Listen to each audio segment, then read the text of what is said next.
Idan Allah ta'ala ya yarda yau shine jajiberin tafsirin Ramadan.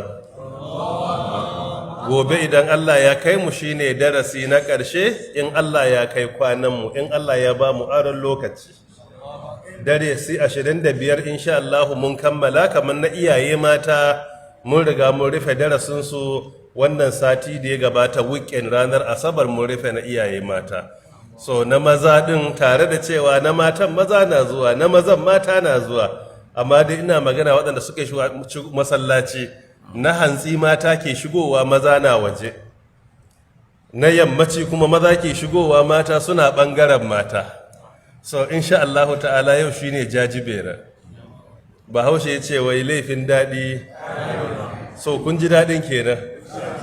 To abinda muka karanta a waɗannan kwanaki, da mu da muke fassarawa da aramomi da ke jan baki da masu sauraro, Allah ta'ala ya sa wannan karatu ya zama hujja ne gare mu, ba hujja akan mu ba. Allah ta'ala ka sa ya zama hujja gare mu, ba hujja akan mu ba. Allah ta'ala muna roƙon alfarmarka, Allah muna roƙon alfarma, muna ƙasƙantar da kai.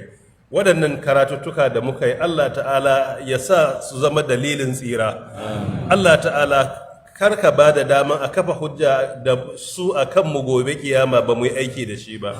Allah ta'ala ka sa ya zama dalilin tsira, ba dalilin halaka ba.